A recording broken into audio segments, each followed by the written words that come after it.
चलो क्वेश्चन पिछली क्लास में कराए थे मैंने क्वेश्चन YDSE के। चलो तो सेटअप ये है, each source has intensity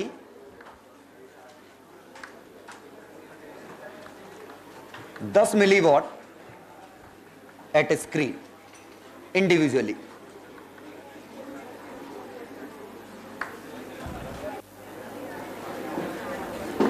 D की value 1 mm, lambda 6000 angstrom, D 2 metre, ये स्क्रीन, ये ओ। ठीक है, चलो क्वेश्चन के आंसर देखो जल्दी। टोटल मैक्सिमा मिनिमा, तो हमें देखना पड़ेगा डी कितने लैम्डा के बराबर है। तो क्वेश्चन मार्क की value D by lambda 1 mm 6 × 10⁻⁷, 10,000 by 6, 5,000 by 3, सही है। 1666, ये इसका मतलब 1666 ऊपर, 1666 नीचे और एक बीच वाला, तो मैक्सिमा आया और मिनिमा आया 1667, क्योंकि एक 0.5 वाला भी आ जाएगा, एक 0.5 वाला इसके अंदर आ गया है। तो लैम्डा से लेके 1666.5 लैम्डा। चलो पहला क्वेश्चन, फ्रिंज विथ आ गया D lambda by D 1.2 mm आ गया। एंगुलर फ्रिंज विथ, शायद ये समझ गए हो, एंगुलर फ्रिंज विथ ये है, ठीक है। सेंट्रल मैक्सिमा का एंगल ये थीटा, और ये थीटा है D lambda by D by D, lambda by D. Diffraction के केस में 2 लैम्डा बाय डी आएगा, डिफ्रैक्शन के केस में डबल आएगा क्योंकि फ्रिंज विथ भी डबल होती है। यहां लैम्डा बाय डी है, लैम्डा बाय डी, और लैम्डा बाय डी यही तो निकाला है 3 बाय 5000 आ गया समझ में। 6 × 10⁻⁴ रेडियंस, 15वां मैक्सिमा। अब देखिए मैक्सिमा मिलने थे इतने सारे, हमसे मात्र 15वां पूछा है, तो 15 बीटा, तो 15 × 1.2 mm, दूसरा 6 × 1.2 माइनस 0.6, तो 7.2 माइनस 0.6 6.4, 6.6, ये 18 mm।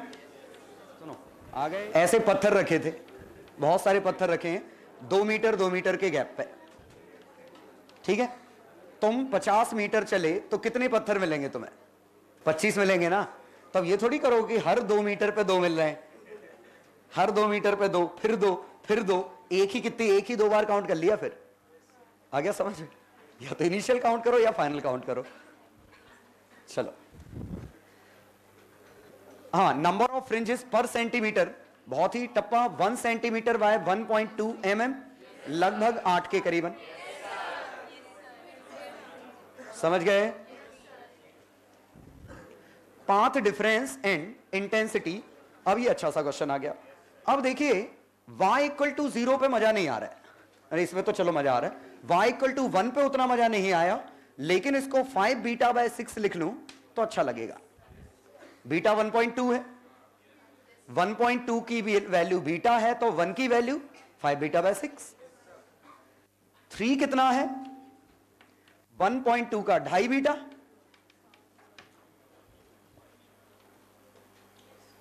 ना समझ में आए तो 3 mm लिखा था, इसको बीटा से मल्टीप्लाई डिवाइड कर दो, आ गया समझ में।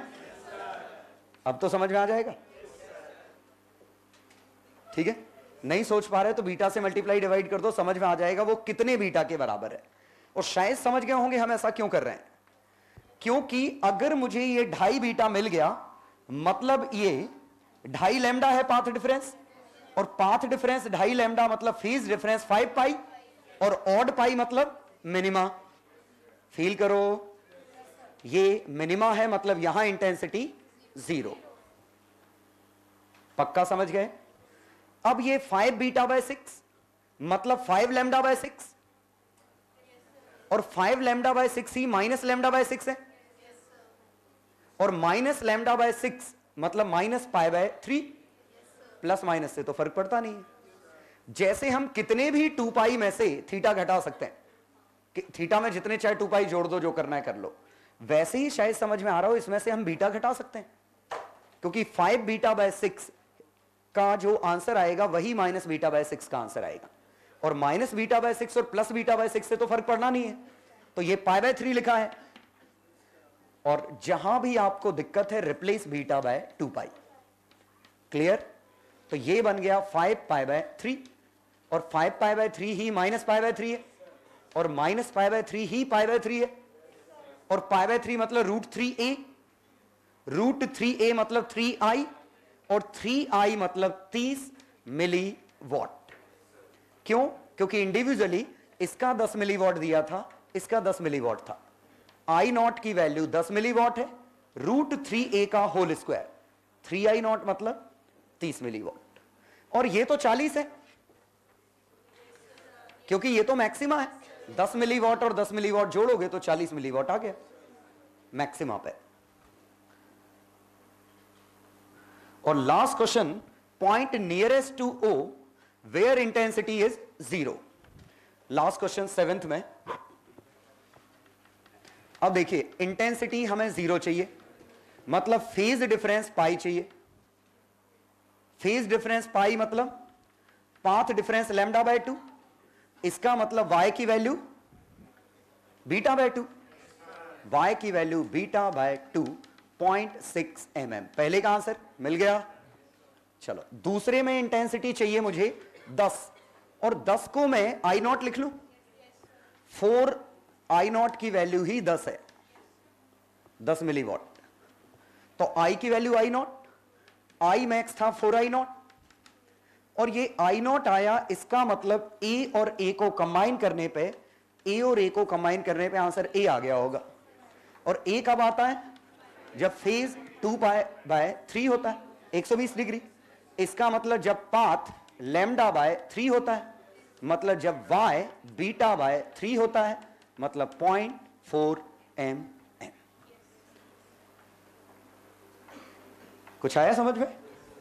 इंटेंसिटी क्वेश्चन में 2i नॉट, और ये तब होगी जब a और a को कंबाइन करने पे √2a मिलेगा, और √2a मिलेगा जब फाई पाई बाय 2 होगा, जब डेल्टा लैम्डा बाय 4 होगा, जब y की वैल्यू बीटा बाय 4 होगी 0.3 mm।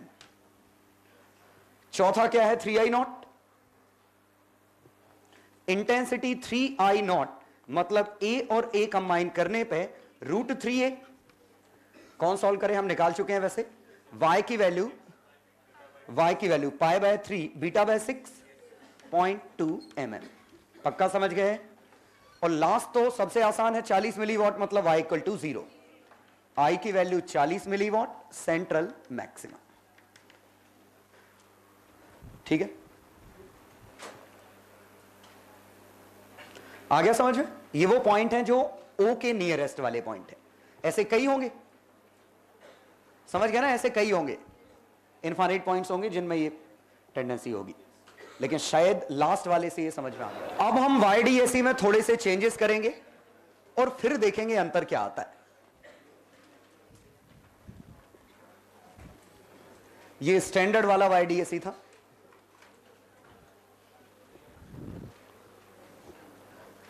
तो पहला चेंज YDAC में, if slits are of unequal with,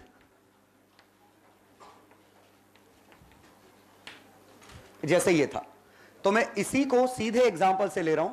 if in previous problem one of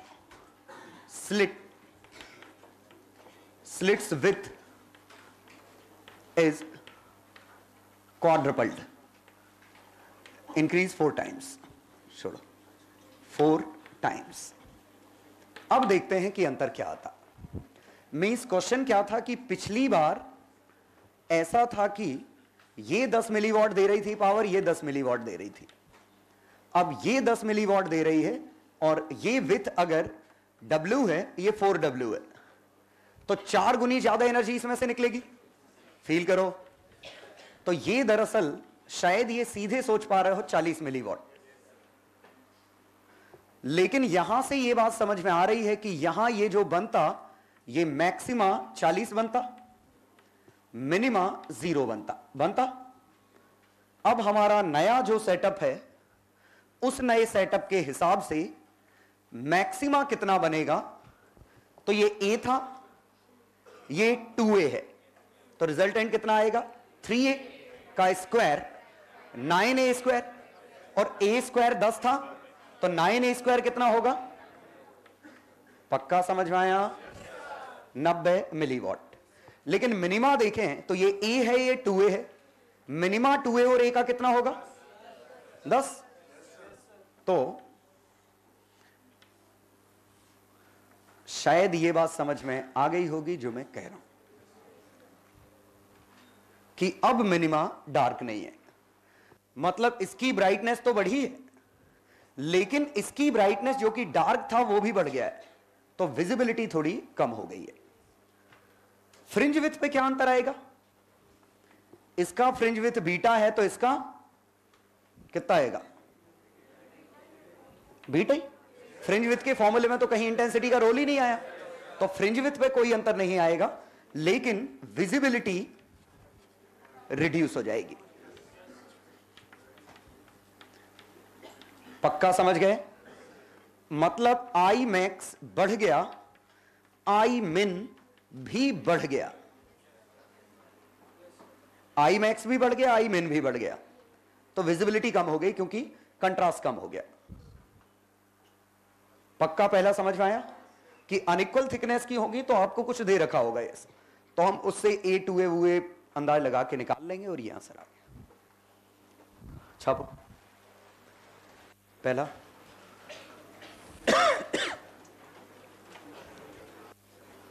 और जितना भी डिस्कशन है पिछले क्वेश्चन के कॉन्टेक्स्ट में भी मैं ही चलेगा, जो डेटा पिछला क्वेश्चन था मैं वही यूज करते रहूंगा आगे।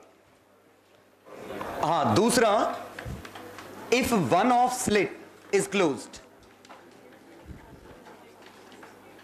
इनमें से एक स्लिट मैंने बंद कर दी तो क्या होगा, फ्रिंज पैटर्न डिसअपीयर्स, और actually new single slit diffraction appears. लेकिन एक बात समझने की कोशिश करिएगा कि पहले हमारा पैटर्न ऐसा था, अब ये पैटर्न कुछ ऐसे में आ जाएगा, इसके मुकाबले वो काफी बड़ा होगा, क्योंकि पहले जो हम यूज कर रहे थे हम ये डी यूज कर रहे थे, ये बीटा था तो वो डी लैम्डा बाय डी था, लेकिन ये जो है वो 2d लैम्डा बाय डी, लेकिन ये डी कुछ और है, समझ गए। तो कुछ इसको टी थिकनेस मान लें और टी ये है, और ये टी काफी छोटा है इसीलिए वो पैटर्न काफी बड़ा आएगा। पक्का समझ गए, मतलब डबल स्लिट एक्सपेरिमेंट गायब हो जाएगा और जहां आपको फ्रिंजेस दिख रही थी उस जगह फ्रिंजेस नहीं दिखेंगी, आपको सीधे ब्राइट कलर दिखेगा। मतलब अगर आप सिर्फ इतने हिस्से पर फोकस करो तो आपको ऐसा लगेगा कि सब खत्म हो गया, सिर्फ प्योर ब्राइट लाइन है। जब आप थोड़ा बड़े में देखोगे तब आपको समझ में आएगा कि वो डिफ्रैक्शन पैटर्न, ओवरऑल हमारा डबल स्लिट वाला पैटर्न तो गायब हो गया। ठीक है, और इसके नेबरहुड में इंटेंसिटी रफली कांस्टेंट है, शायद ये फील कर रहे हो, ये इंटेंसिटी रफली कांस्टेंट है सेंटर के नेबरहुड में। होल एपरेटस जो भी अपना सेटअप था इज डिप्ड इन वाटर। बताओ क्या फर्क पड़ेगा, पूरे एपरेटस को उठाया और पानी में डाल दिया, क्या चेंज होगा, लैम्डा से 3 लैम्डा बाय 4 लिख लूं, तो बीटा 3 बीटा बाय 4, बाकी सब जो का तो रहेगा। समझ गए? मतलब यहां फ्रिंज विथ डिक्रीजेस, इंटेंसिटी तो जितनी है उतनी रहेगी, बाकी सब कुछ सेम रहेगा, बस पूरा का पूरा पैटर्न पतला हो जाएगा। मतलब उम्मीद है समझ गए होंगे, पहले पैटर्न ऐसा था, अब ये पैटर्न थोड़ा ऐसा हो जाएगा। ठीक है, मैक्सिमा जहां आ रहा था वहीं आएगा, इंटेंसिटी भी वही होगी, फ्रिंज विथ बदल जाएगी बस। अरे यार ये होता है, अब कब तक सिंगल स्लिट का आंसर है ये होता है सिंगल स्लिट का diffraction central maxima, 2d lambda by D, और डी कौन सा? ये। और ऑब्वियसली ये सेंटर पे नहीं रहेगा, ये भी समझ रहे होगे, ये खिसक के वहां पहुंच जाएगा जो स्लिट खुली हुई है, इसका सेंटर वो स्लिट होगी जो ओपन है। अब काफी इंटरेस्टिंग, अगले, if another light of lambda 4000 angstrom is also incident on system। मतलब अब क्वेश्चन क्या हो गया कि मैंने एक और वेवलेंथ डाल दी, 6000 तो थी ही, एक 4000 और डाल दी, तो शायद अब आप ये समझ पा रहे होंगे कि यहां दो दो वेवलेंथ होने की वजह से दो दो पैटर्न बनेंगे। यार है समझ में? क्योंकि दो वेवलेंथ है तो दोनों के अपने पैटर्न बनेंगे, और इनमें से इसको अगर मैं ब्लू मानूं, इसको येलो मानूं, क्योंकि मेरे पास यही दो चॉक्स हैं, वैसे सही है ब्लू के आसपास है और ये येलो के आसपास, ठीक है। हाँ, तो पैटर्न इनमें से किसका बड़ा पैटर्न होगा? येलो।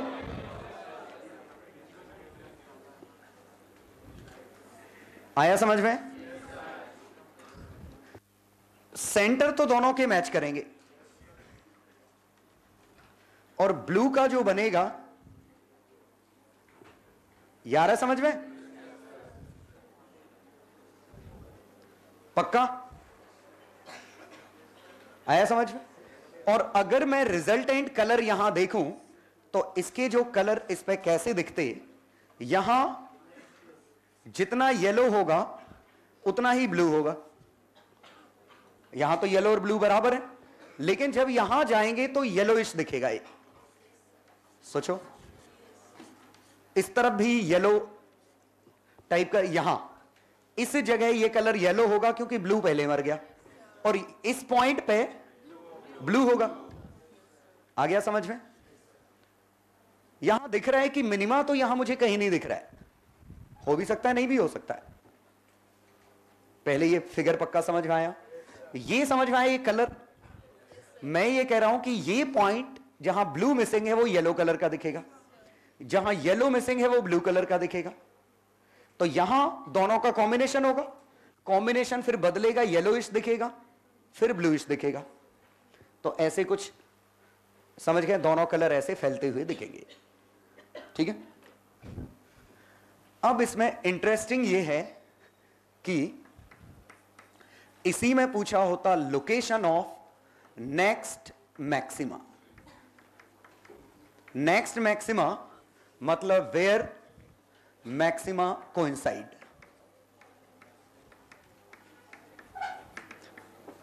तो शायद ये बात समझ में आ रही है कि बीटा फॉर येलो 1.2 mm था येलो के लिए,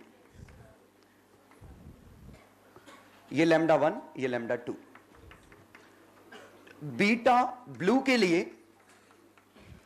फिर से सॉल्व करने की जरूरत नहीं है, 6000 की जगह 4000 है, ये न्यूमरेटर में आ रहा है तो 2/3 हो जाएगा 0.8। आया समझ में? अब लोकेशन ऑफ नेक्स्ट मैक्सिमा, कहां मैक्सिमा कोइंसाइड करेंगे। इसने कहा मेरे मैक्सिमा हर 1.2 के मल्टीपल पे मिलते हैं, इसने कहा मेरे 0.8 के मल्टीपल पे मिलते हैं। इसका मतलब n1 बीटा 1 n2 बीटा 2, मतलब बीटा 1 का n1 मैक्सिमा मैंने मान लिया बीटा 2 के n2 मैक्सिमा के साथ मैच कर रहा है। कौन मेहनत करे दिख रहा है? LCM of beta 1 and beta 2। पक्का समझ में आया? क्योंकि दोनों के मल्टीपल चाहिए और दोनों का सीधे LCM लिया तो 1.2 और 0.8 का 2.4 और 2.4 mm से समझ में आया second maxima of yellow is same as third maxima of blue. ये समझ में आया? 0.8 0.8 0.8 1.2 1.2। अच्छी बात है। मजेदार तो ये है, location of dark line, location of dark fringe. अब देखिए, इसका भी डार्क है, इसका भी डार्क है। अब दोनों का डार्क मुझे कोइंसाइड कराना है, जैसे दोनों का ब्राइट कोइंसाइड कराया था, दोनों का डार्क कोइंसाइड कराना है। और डार्क कोइंसाइड कराना है तो इस बार ध्यान दीजिएगा अच्छे से, डार्क मिल रहा है बीटा बाय 2 पे, लेकिन बीटा बाय 2 के हर मल्टीपल पे डार्क नहीं है, बीटा बाय 2 के ऑड मल्टीपल पे डार्क है और उधर बीटा 2 बाय 2 के ऑड मल्टीपल पे डार्क। तो एलसीएम से काम नहीं चलेगा। पक्का समझ गए क्या कह रहा हूं? क्योंकि हमें ऑड मल्टीपल चाहिए। तो लेट nth मिनिमा या n1th minima of beta 1 is same as n2th minima of beta 2। मैंने मान लिया, दोनों मैच कर रहे थे। तो n1 beta 1 minus beta 1 by 2, n2 beta 2 minus beta 2 by 2, 2n1 minus 1 n1 minus 1 by 2n2 minus 1 beta 2 by beta 1, 0.8 by 1.2, 2 by 3, not possible. सोचो, ये पॉसिबल नहीं है। वजह ये ऑड है, ये ऑड है। बिल्कुल पॉसिबल होता अगर ये 5/3 लिखा होता, दोनों ऑड लिखे होते तो मिल जाता। लेकिन अब आप ऐसे कंट्राडिक्शन सोच सकते हैं, 3 को उधर भेजो, 3 को उधर भेजो, ये गारंटीड ऑड है, इसको इधर भेजो, गारंटीड इवन है। मतलब सॉल्यूशन मिल सकता था अगर इनका रेशो ऑड बाय ऑड होता, और ये नहीं मिला। इसका मतलब कंप्लीट डार्क लाइन एक भी नहीं है। पक्का समझ गए? तो ऐसी कोई लाइन नहीं जो डार्क है। कोई दिक्कत तो नहीं? इसी क्वेश्चन में ये 6000 है, मतलब 3 है, ये 10,000 होता, ये 10,000 होता, तो 5/3 बनता। ये 5/3 लिखा होता तो n1 की वैल्यू 3 आ जाती, n2 की वैल्यू 2 आ जाती। अगर ये 5/3 होता मान लो, तो n1 3 आता, n2 2 आता, मतलब इसका थर्ड मिनिमा उसके सेकंड मिनिमा से मैच कर। पक्का समझ गए? तो एलसीएम से काम समझ में आया क्यों नहीं बन रहा है? क्योंकि दरअसल ये लीनियर लिखा है, बीटा 1 में लीनियर फंक्शन है, बीटा 2 में लीनियर फंक्शन है। ये बीटा 1 में एपी है, वो बीटा 2 में एपी है। दोनों एपी के टर्म्स हर एलसीएम के बाद मैच करते हैं, बशर्ते एक मैचिंग टर्म पहला तो मिले। समझ गए? एपी में आपने देखा होगा कॉमन टर्म्स की एपी बनानी है तो एलसीएम बढ़ाते जाओ, लेकिन पहले पहला टर्म तो मिल जाए। क्योंकि आपने एक एपी बना रखी है 1357, एक 2468, आप कहो दो दो कॉमन डिफरेंस है तो एलसीएम 2 है, हर 2 के बाद रिपीट होगा बशर्ते पहला मिले। ठीक है? तो 2 एपी में कॉमन टर्म हम निकालते थे, पहला टर्म ढूंढ लो और एलसीएम का जंप देते जाओ। ठीक है? इसमें दिक्कत नहीं थी क्योंकि पहला टर्म कॉमन था ही। मैक्सिमा में ऐसा लफड़ा नहीं था क्योंकि 0 वाला पहला ही कॉमन है, तो सीधे एलसीएम का जंप दे पा रहे थे। पक्का समझ में आया? इंटरेस्टिंग तो इसका 5वां है जो मैंने लिखा नहीं, वो लिखूंगा भी नहीं शायद। इसी की जगह अगर लिखा होता अनदर लाइट की जगह, if 6000 angstrom is replaced by white light, अगर हम उसको सनलाइट से रिप्लेस कर देते तो क्या होता? सनलाइट से रिप्लेस कर देते तो ऐसे कितने पैटर्न बनते? हजारों हजारों। सिर्फ 7, एक में सनलाइट के अंदर बहुत सारे कलर हैं, 7 तो हमने डिफाइन कर दिए, 7 मान लो, चलो ठीक। हाँ, तो बहुत सारे कलर मिलते, उनका मैक्सिमा तो मैच करता, क्योंकि इसको मैच करने से कोई नहीं रोक सकता, सेंट्रल मैक्सिमा तो मिलेगा, लेकिन शायद अब इसके भी चांस कम हो गए। जरा आप एलसीएम देखोगे, इतने सारे नंबर का एलसीएम आप लोगे तो बहुत बड़ा आएगा, बहुत कम चांस है एलसीएम के मिलने के। अब आ गया समझ में मैं क्या कर रहा हूं? तो अगला मैक्सिमा मिलने के भी चांस कम है, और इसके चांस तो जब दो में ही नहीं निकले, तो यहां तो इतने कलर हैं कि ये मिलने के चांसेस तो खत्म ही हो गए। इसका मतलब अगर व्हाइट लाइट होती तो सिर्फ एक ही मैक्सिमा मिलता, और शायद ये समझ गए होंगे कि व्हाइट लाइट में ऐसा दिखेगा।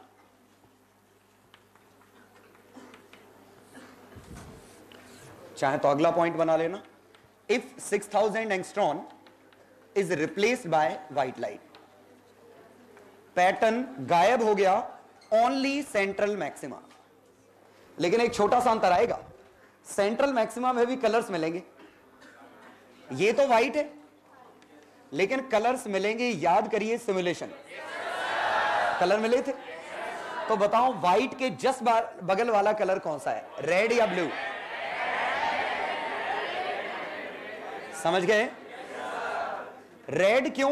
क्योंकि ब्लू पहले मर गया, जो नहीं मरा वो जिंदा था। तो जैसे यहां ब्लू मर गया इसीलिए येलो दिख रहा है, तो यहां ब्लू पहले मर जाएगा इसीलिए कलर रेडिश दिखेगा, बाद में जब रेड मरेगा तब ब्लूइश दिखेगा। ये फील आया? तो जो विवग्योर पैटर्न बनेगा उसमें रेड पूरा विवग्योर ऐसा आएगा, पूरा विवग्योर ऐसा आएगा, बीच में व्हाइट लाइट आएगी। अब आ गया एक्सप्लेनेशन इसका, मिल गया कि सिमुलेशन ऐसा क्यों हुआ था। और शायद समझ में आ रहा होगा, सिंगल स्लिट में भी ऐसे ही होता। सिंगल स्लिट में भी एक ही सेंट्रल मैक्सिमा होता है, बाकी ना के बराबर। तो डबल स्लिट और सिंगल स्लिट में कोई खास अंतर समझ में नहीं आएगा व्हाइट लाइट से, दोनों रफली एक से होंगे। हां, ये विथ अलग अलग होगी, एक में स्लिट की साइड से डिवाइड हो रहा है, एक में गैप से डिवाइड हो रहा है। क्वेश्चन ये है, क्या हम मिनिमम इंटेंसिटी वाला निकाल सकते हैं? निकाल पाते अगर हमें ये फंक्शन पता होता। हालांकि रफली साइनसोइडल है, तो दो साइन फंक्शन का समेशन है, और दो साइन फंक्शन की अगर फ्रीक्वेंसी डिफरेंट हो तो मिनिमा निकालना मुश्किल हो जाता है। आप सोचो 2 sin x plus 3 sin 4x, इसका मिनिमा बहुत गंदा बनेगा। दोनों अलग अलग पैटर्न बने ना, जैसा मैंने फिगर बनाया उस हिसाब से इंटेंसिटी सेम है। हालांकि ये मैटर कर नहीं रहा है कि इंटेंसिटी सेम है कि नहीं, ग्राफ में हमने ये कहां यूज किया कि हाइट बराबर है कि नहीं।